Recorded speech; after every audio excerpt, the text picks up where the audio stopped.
You must be using a Gmail, right?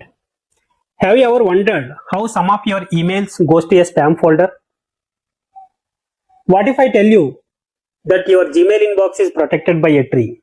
Yes, a tree which decides which emails are important and which emails are spam.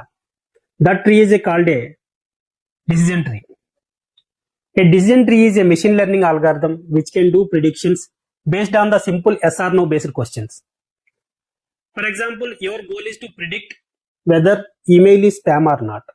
For that, you have set of data, emails data. You have a table as shown here. So there are 4 columns here. One is free, that is a word, free. If the email contains that word, the table details shows yes or no. And same as win. So if the email contains a word win, so the table represents yes or no. If the word is there, then it is yes. If word is not there, no. Then you have one more column which is sender noun. If sender is noun, yes. If sender is not noun, no. Then spam. If it is a spam, yes. If it is not spam, no. So based on this table, what you need to do, you need to predict whether the email is spam or not. So for that, you will use a decision tree to predict whether the email is spam or not. Decision tree has 3 main parts. One is a root node, which asks main question, important question. Second one is decision nodes or intermediate nodes, which asks intermediate questions.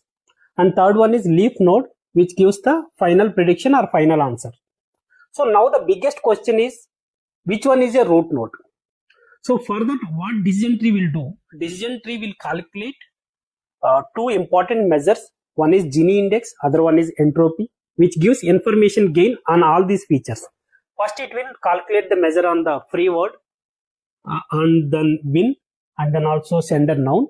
So based on this, it will decide which feature is giving more information gain, and that will be the root node. So here, for example, free word is there. That means it is a spam. We can say easily that something we are getting free. That means somebody is doing a spam. So then that feature decides, and our feature gives more information on the spam or not spam classification. So here free is a root node. So then if the free word is available, so then it goes to the next level branch, that is decision nodes. Then it will ask whether the sender is noun or unknown. So if sender is noun, then it is not a spam. If sender is unknown, then we can consider it as a spam. So that is second level decision will be taken by a decision nodes. Then coming to the leaf node, that is the final answer, whether the email is spam or not. If it is spam, yes. Not spam, no. So that's how it starts from the root node. That is based on the information gain. Gini index and entropy are the measures to calculate the information gain. Based on that, the root node will be decided. Then the decision nodes, and then the leaf node. So finally, the decision tree will give the answer yes or no. That is, if it is a classification problem, if it gives yes or no. If it is a prediction problem, it gives the exact answer. Decision trees are useful for classification, which can predict categories like spam or not spam, and also use it for the regression problems, which can predict the numbers, which are like house price predictions. The advantages of decision trees are, it is easy to understand, and also it is useful for both predicting categories and numbers. The disadvantages of decision tree are, it can overfit, and also it is very sensitive to the small data changes. Finally, a decision tree is simply a series of smart questions to lead final answer.